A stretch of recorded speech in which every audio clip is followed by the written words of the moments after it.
লাস্টে প্রস্তাব দিল, মোহাম্মদ তুমি যে এক আল্লাহর কথা বলো, আমরা 360 মূর্তির কথা বলি, বড় বড় 4টা মূর্তির কথা বলি, আমাদের প্রয়োজন, আমাদের হাজার, আমাদের মনের আশা 360 মূর্তি পুরা করতে পারে না। আর তুমি এক খোদার কথা বলো, এক খোদায় কিভাবে পুরা করবে? যুক্তি কি সুন্দর দেখছেন?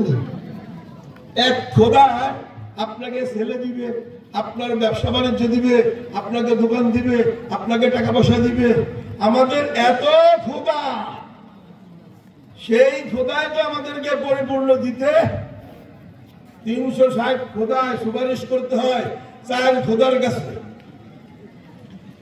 আর তুমি এক খোদার কথা বলো, এক খোদা এত মানুষের হাজার মনের আশা পুরা করবে কিভাবে? বাহ্যিক দৃষ্টিতে যুক্তি ঠিক আছে তো? আল্লাহু আকবার। এই জন্য মক্কার কাফেররা কয় না মুহাম্মদের মাথা ঠিক নাই। কখনো কয় মাজনুন, পাগল, কখনো কয় সাহের, জাদুঘর, কখনো বলে কাহেন, গণক, ট্যাগ লাগায়, পাগল হয়ে গেছে। জাদুর মাধ্যমে এই কথাগুলো বলে, গণকের মাধ্যমে এই সব কিছু বলে, বিভিন্ন ধরনের ট্যাগ লাগায়। ঠিক নবীগণের দায়িত্ব পালন করতে গিয়ে আলেম ওলামারা যখন হক কথা বলা শুরু করেছে, দিল্লি থেকে ট্যাগ লাগানো শুরু হয়ে গেছে।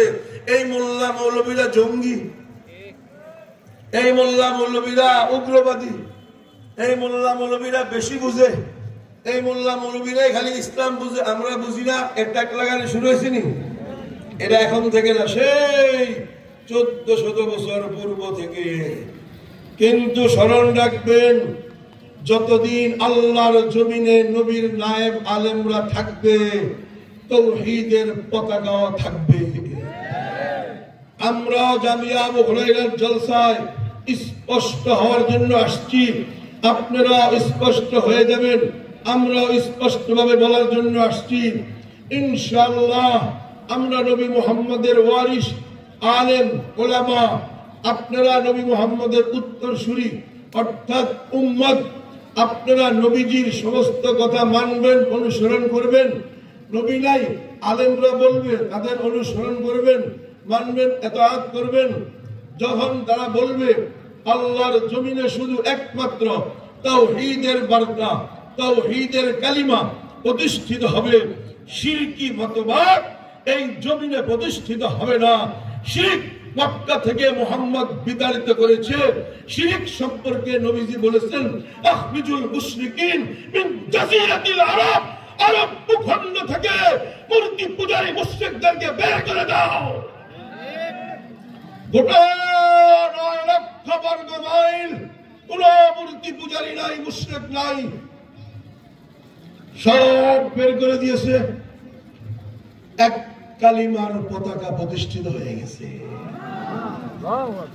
আমাদের এই শাহজালাল ইয়ামানির জমিন, 360 আউলিয়ার জমিন।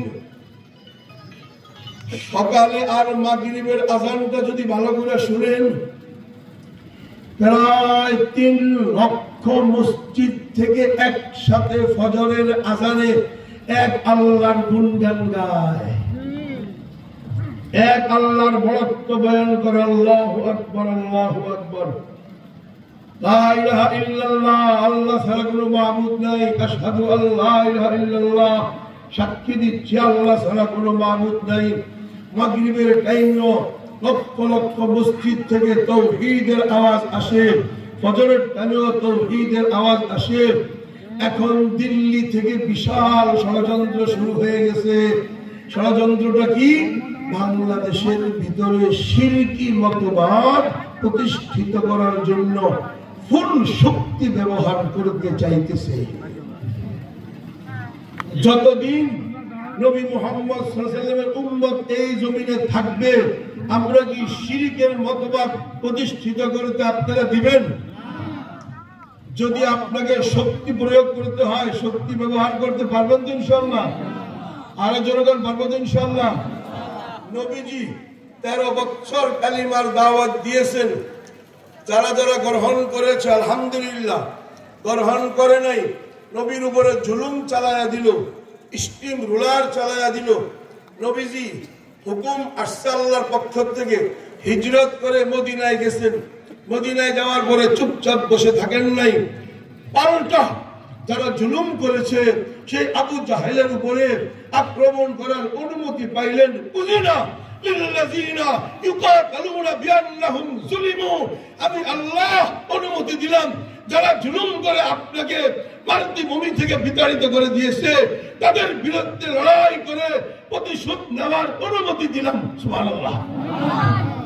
বুঝা গেছে মূর্তির সামনে নবীজি মাথা নত করেন নাই। স্পষ্টভাবে অনুমতি পাওয়ার পরে আল্লাহর নবী তরবারি হাতে নিয়ে বদরে গিয়েছেন এই কালিমার পতাকা প্রতিষ্ঠিত করার জন্য। সুবহানাল্লাহ।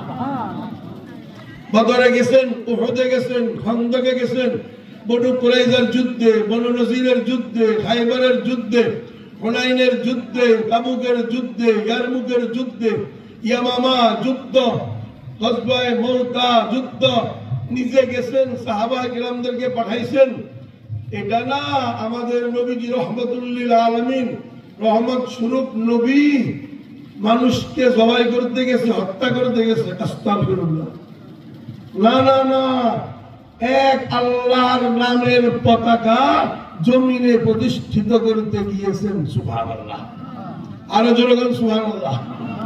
সুতরাং আমাকে আপনাকে শিক্ষা দিয়েছে কিয়ামত পর্যন্ত তাওহীদের কালিমার পতাকা জমিনে কায়েম করতে হবে, প্রতিষ্ঠিত করতে হবে। রাজি আছেন তো ইনশাআল্লাহ? হাদুরান ইনশাআল্লাহ। এই কালিমার পতাকা, তাওহীদের পতাকা কখনো কখনো দাওয়াত ও তাবলীগের মাধ্যমে, আল্লাহর ওলি খানকার মাধ্যমে, মাদ্রাসার শিক্ষার মাধ্যমে, তারপরেও যদি বাধা আসে প্রয়োজন হইলে নবীর সুন্নাত জিহাদ কিতালের মাধ্যমে হলেও হাত নামান। আল্লাহর জমিনে কালিমার পতাকা প্রতিষ্ঠিত করতে হবে। কিয়ামত পর্যন্ত আমার উপরে, আপনাদের উপরে দায়িত্ব। দেখেন আমাদের একটি রাষ্ট্র আফগানিস্তান, তালেবান। সুবহানাল্লাহ। সেখানে যায়া দেখি আল্লাহু আকবার, রিকশার উপরে কালিমার পতাকা, সিএনজির উপরে কালিমার পতাকা, ট্যাঙ্কের উপরে কালিমার পতাকা, সাজওয়াজানের উপরে কালিমার পতাকা, হাইকোর্টের উপরে কালিমার পতাকা, সুপ্রিম কোর্টের উপরে 32 ফুট লম্বা কালিমার পতাকা, স্টেডিয়ামের কত বিশাল খাম্বা পিলার, সেই লাইটের খাম্বার মাথার উপরে কালিমার পতাকা, রাস্তায় রাস্তায় কালিমার পতাকা, সমস্ত পুলিশের বুকের উপরে কালিমার ছোট্ট ছোট্ট পতাকা, বিডিআরের বুকের উপরে কালিমার পতাকা, সেনাবাহিনীদের কপালে ভেজ হিসাবে কালিমার পতাকা। দেখলে দিলটা খুশি হয়ে যায়। আল্লাহর রাসূল মক্কায় যে কালিমার মেহনত করেছেন, মক্কায় সেখান থেকে মদিনা, মদিনা থেকে আবার পাল্টা আক্রমণ করে মক্কায়, উদ্দেশ্য একটাই, কালিমার পতাকা আল্লাহু আকবার জমিনে প্রতিষ্ঠিত হবে। এক আল্লাহর স্লোগান চলবে, শিরক নির্মূল হবে, শিরক থেকে মানুষ মানব জাতিকে রক্ষা করে জান্নাতের রাস্তা দেখায় দিবে। সেই মেহনত যদি আমরা 1400 বছর পরে করি, এখনো ফলাফল আসবে। ঠিক কিনা বলেন? ফলাফল আসছে কি আসে নাই? আসে নাই? আল্লাহু আকবার। মুসল্লিয়ানে কেরাম, কঠিন ষড়যন্ত্র চলতেছে এই ঈমান নিয়ে, এই কালিমা নিয়ে। এত বড় ষড়যন্ত্র চলতেছে। দিল্লিতে বসে বসে ভারতের সমস্ত দাদা বাবুরা 3টা সংগঠন প্রতিষ্ঠিত করেছে। একটার নাম ভারতের জাতীয় গোয়েন্দা র, আরেকটা সংস্থার নাম RSS, ভারতের কট্টর হিন্দু জঙ্গি সংগঠন। আরেকটা সংগঠনের নাম যেটা বাংলাদেশের ভিতরে, সেটার নাম হইল ইসকন। ইসকনের মূল উদ্দেশ্য হইল শিরিক মতবাদকে এই জমিনে প্রতিষ্ঠিত করা, ইসলাম মুসলমানকে নির্মূল করা।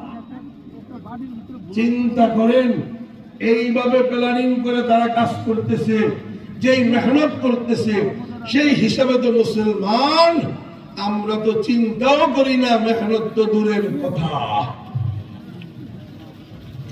এখন থেকে সতর্ক থাকবেন, এই কালিমার পতাকা জমিনে প্রতিষ্ঠিত করতে হবে। যত মেহনত করতে হয়, টাকা পয়সা খরচ করতে হয়, জান মাল কোরবান করতে হয়, প্রয়োজনে ছেলে সন্তান যদি এতিম করতে হয়, ফাঁসিতেও যদি ঝুলতে হয়, হাতে যদি হ্যান্ডকাপ লাগে, পায়ে যদি বেড়িও লাগে, আল্লাহর নামের সাথে শিরক করতে দেওয়া হবে না। পারবেন না ইনশাআল্লাহ? আরো জোরে বলেন, পারবেন ইনশাআল্লাহ? এই তাওহীদের জন্য সারা জীবন যুদ্ধ হয়েছে। কোন নবী রাসূলগণ বাকি নাই যারা তাওহীদের দাওয়াত দেন নাই। কোন নবী রাসূলগণ বাকি নাই তারা তাওহীদের জন্য জুলুম নির্যাতনের শিকার হন নাই। কিন্তু এক সেকেন্ডের জন্য মুশরিক মূর্তি পূজারীদের সামনে মাথা নত করেন নাই। লাস্ট নবীজিকে প্রস্তাব দিল, মুহাম্মদ তোমার দলটা ভারী হয়ে যাইতেছে, চলো আমরা সমঝোতা করি। কি সমঝোতা? তুমি 1 বছর আমাদের মূর্তির পূজা করবা, আমরা তোমার খোদার ইবাদত করব। খুব ভালোভাবে একটু বুঝবেন। চুক্তি করতে আসছে কে? ওলীদ ইবনে মুগীরা, মুশরিকদের বড় নেতা। কে চুক্তি করতে আসছে? কে? আস ইবনে ওয়াইল, মুশরিকদের আরেকজন বড় নেতা। 2 নেতা আসছে। আয়েশা বলে, মুহাম্মদ তোমার সাথে আমরা চুক্তি করতে আসছি। তুমি এক আল্লাহর কথা বলো, আমরা 360 মূর্তির কথা বলি। পরস্পরের ঝগড়া মারামারি কাটাকাটি প্রয়োজন নাই, দরকার নাই। তুমি 1 বছর আমার মূর্তির পূজা করো, আমরা 1 বছর তোমার খোদার ইবাদত করব। এক প্রস্তাব। 2 নম্বর প্রস্তাব, চলো 1 বছর লাগবে না, 6 মাস। 6 মাস তুমি আমাদের মূর্তির পূজা করবা, আমরা 6 মাস তোমার খোদার ইবাদত করব। মুহাম্মদ মানলেন না, বলে না ঠিক আছে, সরল দরকার নেই। একবার আমার মূর্তির সামনে, আমাদের মূর্তি পূজার সময় তুমি শুধু একবার মূর্তির সামনে আইসা একটু নীরবতা পালন করবা, বা লুলু দিবা, সমর্থন দাঁড়াইবা, সাপোর্ট করবা, 1 মিনিট দাঁড়াইবা। মুহাম্মদ সাল্লাল্লাহু আলাইহি ওয়াসাল্লাম বলছেন, না, এটা আমার দ্বারা সম্ভব না।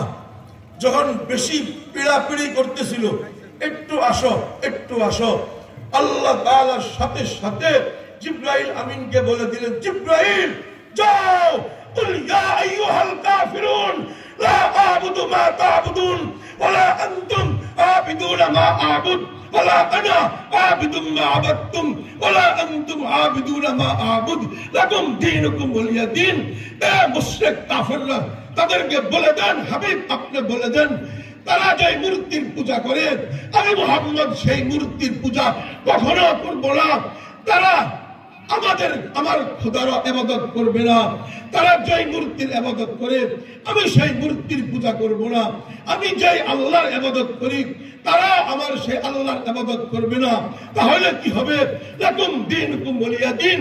রাত তোদের পূজা নিয়ে তোরা থাক, আমার ইবাদত নিয়ে আমি থাকবো। ফলাফল তোরাও পাবি, আমিও ফলাফল পাবো। সুবহানাল্লাহ।